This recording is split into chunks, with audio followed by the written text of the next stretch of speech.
연애를 책으로 배웠어요. 아니면 화장을 책으로 배웠어요. 우리가 과거에 이런 말들을 했던 적이 있습니다. 인생을 책으로 배웠어요. 다 해당이 되어지는 건데요. 이건 뭐냐 하면 그 삶 속에서 만남을 통해 이루어지고 삶의 경험을 통해서 자기에게 잘 맞는 그러한 삶을 살아갈 때에 하는 말인데, 전혀 그렇지 못할 것을 두고 이르는 말입니다.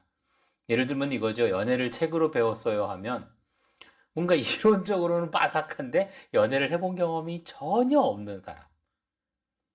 그러니까 머릿속으로 뭔가 많이 들은 것 같은데 사람들에게 전혀 감동을 주지 못했고, 그로 인해서 자기도 그걸 전혀 누리지를 못했을 때에 하는 말이죠.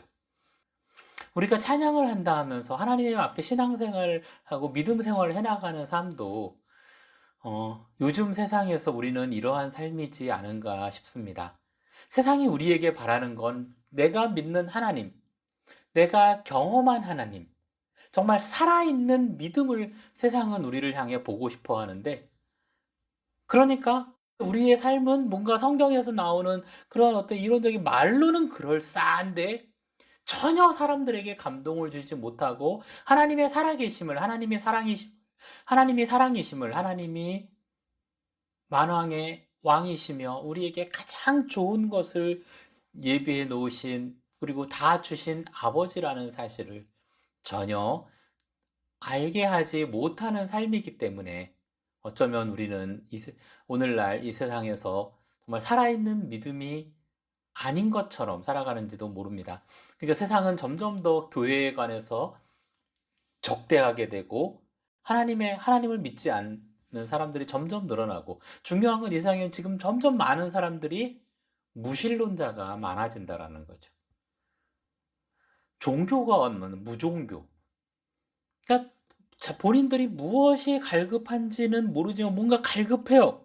그거를 종교에서 찾고 싶은데 찾지를 못하는 거죠. 심지어 우리는 기독교는 흔히 종교가 아니라고 해요. 우리는 살아있는 하나님을 믿는, 하나님과 우리가 하나 된 그런 공동체임에도 불구하고 우리는 세상에 그와 같은 것을 전혀 알려주지 못하는 삶인지도 모르겠습니다.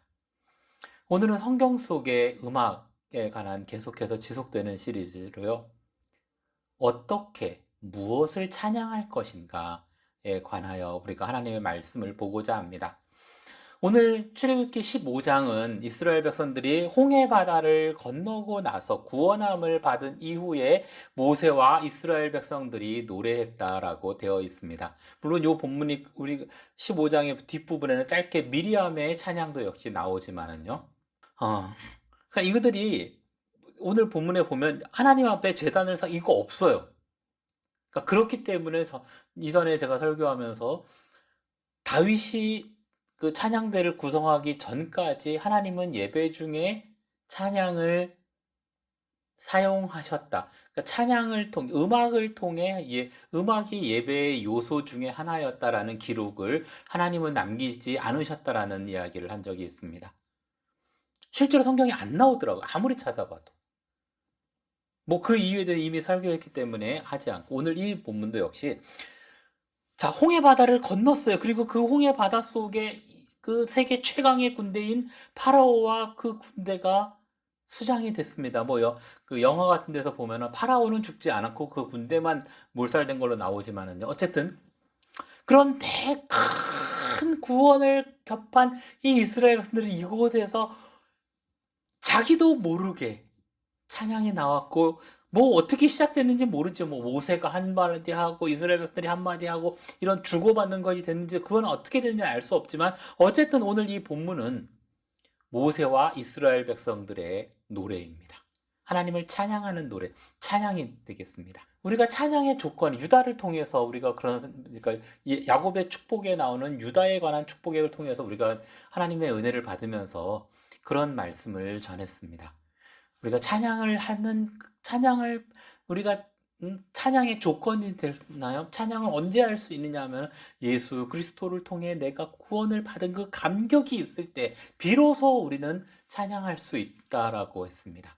그리고 예수님에 의해서 우리는 이 세상 가운데 역시 드러내는 찬양의 존재가 될 수 있다라고 저는 말씀을 전하였는데, 오늘 똑같습니다. 이 본문에서도 이스라엘 분들이 지금 구원을 받은 이후에 비로소 찬양을, 이 이전에 보면 끊임없이 하나님에 대해서 원망하며 왜 그랬어요? 라고 하지만 구원의 홍해 바다를 건너고 이집트 군대가 다 죽은 가운데서 비로소 할렐루야! 외치고 있는 거죠. 찬양이 나오고 있습니다. 자, 그런데 이 찬양의 내용이 중요해요. 오늘 이 출애굽기 15장의 이스라엘 백성, 모세와 이스라엘 백성들의 노래를 보면요, 그들이 무엇을 했다가 없어요. 그들이 무엇을 했다가 없어요. 그들은 정말로 하나님이 하신 일, 자기들을 통해서, 자기들 눈앞에서 하나님이 하신 일, 자기들이 본 것만을 오늘 노래하고 있습니다. 우리가 어디에 나가서 다른 사람들에게 내가 하나님을 어떻게 만나고 하나님이 나를 어떻게 인도하셨고 하나님의 그 믿음에 대한 간증이라고 그러죠. 그것을 고백할 때에 우리는 조심해야 될 게 이거라는 거예요. 나 스스로 높아지고 내가 한 일을 드러내면 안 됩니다. 근데 우리가 왜 신앙이 실패하냐 하면 끊임없이 하나님이 나를 통해 일하시는 그것을 보는 것이 우리의 믿음의 생활이 되어야 됩니다. 그런데 자꾸 우리는 하나님 저에게 힘을 주십시오. 내가 무엇을 하고 싶습니다. 하나님 저에게 힘을 주십시오. 제가 무엇을 하고 싶습니다. 사랑하는 연주자 여러분, 여러분들은 연주를 누구의 힘으로 합니까? 자기의 노력과, 물론 연주를 준비하기 위해서는 끊임없이 우리가 많이 훈련하고 연단하고 연습하고 해야 된다고 했으면 잘 준비해야 된다고 말씀을 전하였습니다. 그것이 하나님이 원하시는 것이라고요. 그러나 무대에 섰을 때는 내 힘이 아닌 온전히 하나님의 힘을 덧입고 내가 지금 연주를 하고 있지만 이 연주 가운데 임하는 하나님의 모습을 내가 볼 수 있을 때에, 그것을 보고 내가 그 하나님의 일하심 속에 내가 먼저 은혜를 받을 때에 사람들이 감동을 받고 하나님을 보게 되고 하나님을 찬양하게 될 것이라는 건 사실입니다. 제가 지금 이 설교를 하면서도 사실 제가 자주 얘기했지만 유튜브에 녹화하는 이 설교를 정말 싫어해도 불구하고 하나님이 하게 하셨다 그랬잖아요. 하나님 앞에 순종하면서 자신이 없을 때 지금도 마찬가지. 저는 말씀을 준비하면서 전할 때에 제가 은혜를 받아야 돼요. 이 설교하는 이 시간이 제게 은혜가 되어야 돼요. 제가 그냥 준비한 것만 머릿속에 암기해서 또는 지식으로만 전하였을 때에 저도 힘들고 설교를 듣는 청중들도 괴로워하더라는 거죠. 그런데 제가 물론 말씀을 준비하면서 충분히 은혜를 받았지만은 그것을 또한 전하는 이 시간에도 제게 하나님의 역사하는 그 감동이 저한테 전하여지고 제게 말씀을 주시는 그 하나님의 말씀에 제가 아멘 하면서 그거를 전하였을 때에 제가 은혜 받게 되고 제가 몸에 전율이 나고 그러한 감동이 똑같이 청중들에게 전하여지더라는 겁니다. 물론 유튜브를 하게 되면 그게 없기 때문에 힘이 들어요. 우리들의 삶이 어떠해야 되느냐라는 거죠. 저는 그래서 지금 이 시간에 녹화하면서도 바라기는 이 설교를 듣는 여러분들이 정말로 전하는 제가 지금 이 시간 받는 이 하나님의 감동을 같이 느끼기를 원합니다. 그 하나님의 은혜를 함께 나누기를 원합니다. 오늘 이스라엘 백성들이 하는 일들을 보면요, 하나님이 어떻게 구원했는가예요. 하나님이 어떻게 이스라엘 백성들을 구원했고 이집트 군대를 어떻게 수장을 시켰고, 그게 이들의 오늘 찬양의 대상입니다. 자기들이 어떻게 했는지는 안 나와요. 파라오가 뒤에서 쫓아오니까 나는 열심히 달렸고 비로소 내가 홍해 바다를 딱 건넜을 때 하나님이 거기를 수장시키셨다. 이런 식으로 노래하지 않더라는 거예요. 내가 뭘 어떻게 했는지가 없어요.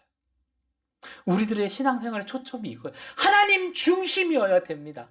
하나님이 하시는 일만, 하나님이 하신 거, 하나님이 나와 함께 하신 거, 나를 통해 하나님이 어떻게 일하셨고 내게 어떤 감정을 주셨고 그것만이 필요하다라는 겁니다.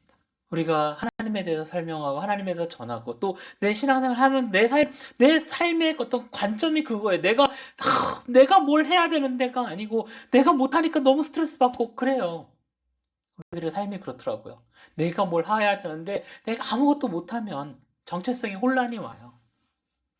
그런데 그 가운데서 정말로 하나님이 어떤 분인지를 우리는 보아야 됩니다. 무엇을 하셨는지를. 그게 우리들의 삶의 중심이 되어야 되고 하나님 중심으로 사는 삶이란 그런 것입니다. 왜냐? 하나님이 이스라엘 백성들에게 부탁하신 게 그거예요. 모세가 홍해를 바다를 가르기 전에 이스라엘 백성들에게 선언했던 말이 출애굽기 14장에 보면 나와요. 너희는 오늘 다시는 이 이집트 군대를 보지 못하리라. 하나님이 너희를 어떻게 구원하시는지를 너희는 가만히 서서 보라 라고 되어 있어요. 가만히 서서 보라. 하나님이 다 하실 거야. 그냥 조용히 꼼짝하지 말고 집중해서 하나님이 무엇을 하시는지 보란 말이야. 이것이 오늘 하나님이 우리에게 주시는 말씀이에요. 저 역시도 마찬가지. 지금도 그렇지만요. 수시로 내가 이렇게 하는 게 맞나? 내가 지금 이렇게 하는 게 맞나? 싶어요. 근데 그럴 때마다 제 안에 있는 저 자신을 봐요. 내가 뭔가를 하고 싶어 한다라는 거죠. 나도 남들처럼 뭔가 큰 일을 해보고 싶고, 나도 남들처럼 뭔가 나가 힘있게 뭔가 해보고 싶고. 그런데 하나님은 그거를 원하시지 않더라고요. 하나님이 일하시는 것을 제가 보고 그것으로 인해 제가 행복해하고 그것으로 인해 제가 큰 기쁨을 누리기를 원하시더라는 겁니다. 오늘 사랑하는 이 베네만 가족 여러분, 이 설교를 듣는 모든 분들이요. 하나님은 지금 여러분과 당신과 함께 하고 싶어 하세요. 자, 그런데 여기서 또 한 가지 초점이 있어요. 내가 아무리 내가 경험한 하나님을 전한다 할지라도요. 듣는 사람들은 여러분 만약에 연주자들 같은 연주를 듣는 사람들은 다른 거를 들을 수 있어요. 그것도 하나님의 은혜라는 사실을 알려드립니다. 오늘 이 출애굽기 15장의 이 모세의 노래, 이스라엘 백성들의 노래를 보면요. 아까 그랬잖아요. 자기들이 본 것을 노래하고 있어요. 근데 이 이스라엘 백성들이 노래하는 초점은 어디에 있냐면 파라오의 군대. 그 당시 세계 최강의 군대. 그 파라오의 군대, 그 무시무시한 그 파라오의 군대가 어떻게 한순간에 다 사라졌는지. 그들을 통해서 그 압제를 통해서 우리가 이스라엘에서 우리가 어떻게 구원함을 받았는지 그것이 초점이더라는 거예요. 근데 이스라엘의 이 구원의 역사 우리는 그 앞에 출애굽기를 읽으면서 어떻게 얘기합니까? 이스라엘 백성들이 어디서 구원을 받았다고요? 이스라엘 백성들이 오늘 이 15장의 고백은 뭐냐면 이집트 군대로부터 파라오의 손으로부터 구원받은 것을 찬양하고 있어요. 근데 우리는 이스라엘 백성들은 홍해 바다를 통해 홍해 바다가 갈라지고 그것을 통해 구원함을 받았다.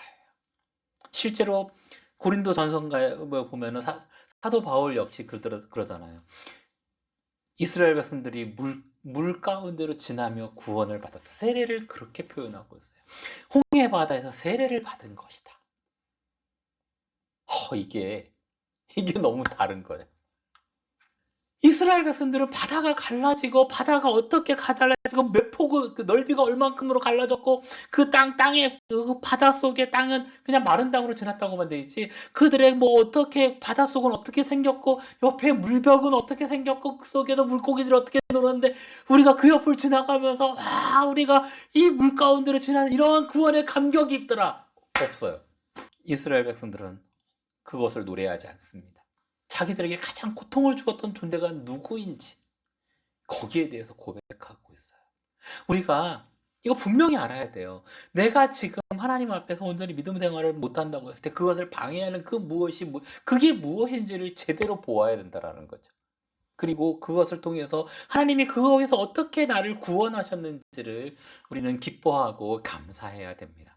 중요한 건 우리가 아무리 그렇게 한다 할지라도 듣는 사람들은 다를 수 있다라는 거예요. 그렇다고 해서 내가 잘못했느냐? 아니요. 듣고 싶은 사람들은 그쪽에서 그게 갈급하니까 그렇게 은혜를 받는 거예요. 동일한 거는 동일하게 구원의 역사라고 하나님이 어떻게 이스라엘 백성들을 구원하셨는지 하나님이 구원자이심을 노래하는 데 있어서 똑같다라는 거죠. 우리를 통해 일하시는 하나님. 우리들의 삶의 중심은 하나님 중심이어야 되고 하나님이 일하시는 삶의 현장이어야 됩니다. 내가 있어야 될 곳이 거기고요. 내가 보는 것이 하나님이 어떻게 일하시는지를 보는 것이고요. 내가 설명하고 전하고 말씀을 전하고 내가 연주자로서 살아가면서 어떻게 하셨는지는 하나님이 어떻게 하셨는지를 가만히 서서 보아야 됩니다. 이게 축복입니다. 하나님이 일하심을 보는 것이 축복이라는 겁니다. 내가 대박을 터뜨리는 게 인생의 복이 아니고요. 나는 아무것도 안 해도 하나님이 일하시는 것만을 볼 수만 있다면 그것이 가장 큰 축복이고 은혜인 줄로 믿습니다. 사랑하는 여러분, 오늘 하나님이 저와 이 설교를 듣는 모든 분들과 함께 하고 계시고 일하고 계시고 우리를 구원하셨음을 우리 모두가 찬양하게 되기를 원합니다.